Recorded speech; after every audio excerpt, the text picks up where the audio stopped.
CCTV camera ভেঙে জানালার rod কেটে সমবায় দুঃসাহসিক চুরি কিন্নাহারে খোয়া গেল নগদ টাকা। বীরভূম জেলার কিন্নাহার থানার অন্তর্গত ফেউ গ্রামে ঘটে গেল এক দুঃসাহসিক চুরির ঘটনা। স্থানীয় ও পুলিশ সূত্রে খবর, রাত 12:30 থেকে 3:30-এর মধ্যে কিন্নাহার সমবায় সমিতিতে চোরেরা হানা দেয়। প্রথমে সিসিটিভি ক্যামেরা ভেঙে দেয় তারা, এরপর জানালার রড কেটে ভেতরে প্রবেশ করে চোরের দল। সমবায় সমিতির ম্যানেজার সুতনু ভান্ডারী অভিযোগ করেন, অফিসের ড্রয়ার ভেঙে প্রায় 3000 টাকার মতো খুচরো টাকা নিয়ে পালিয়ে যায় তারা।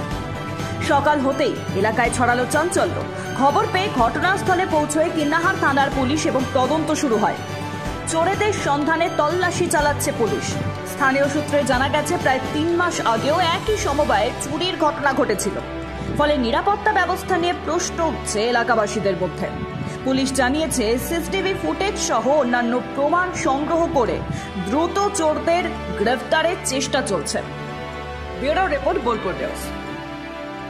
যেটা ঘটনাটা হয়েছিল আমরা কালকে তো কাজটা সারা হয়েছে, আর আমি দুপুর নাগাদ ব্রাঞ্চে চলে গেছিলাম। ব্রাঞ্চে যাওয়ার পর তারপর আমার আসতে দেরি হয়। তারপর আমার এই ক্যাশে যিনি আছেন, তারপর ক্যাশ সামলে লাগিয়ে তারপর গিয়েছে। আর তারপর আমাদের সকালে যখন দেখলাম, সকালে আমাকে খবর দিচ্ছেন বাড়িতে যে এরকম ঘটনা হয়েছে।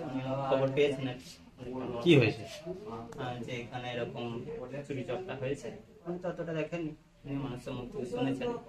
দিয়ে তারপর এসে আমরা বেশ ঠিক আছে, চলো আমি যাচ্ছি। কটার সময় ঘটেছে? ওটা তখন আমার 6:30 এরকম কিছু, সকাল 6:30 তখন হয়েছে। আপনার কিছু কয়েন ছিল, কয়েন 3000 টাকা এরকম কয়েন ছিল। বাদ বাকি ক্যাশ আমাদের সেটা থাকে, ওটা অসুবিধা হয়নি। আর আপনার ওই ড্রয়ারগুলো একটু খোলা ছিল, কাগজগুলো এসে দেখলাম হয়তো কিছু চুরি গেছে কিনা।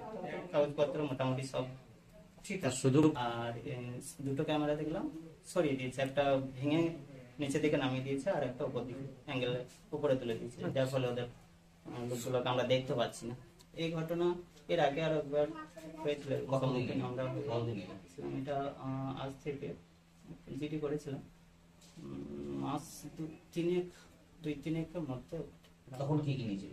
তখন এমনি কিছু হয়নি, বাইরে শাবল দিয়েছে যে কাঠের জানালাটা আছে, ওই জানালাটা শুধু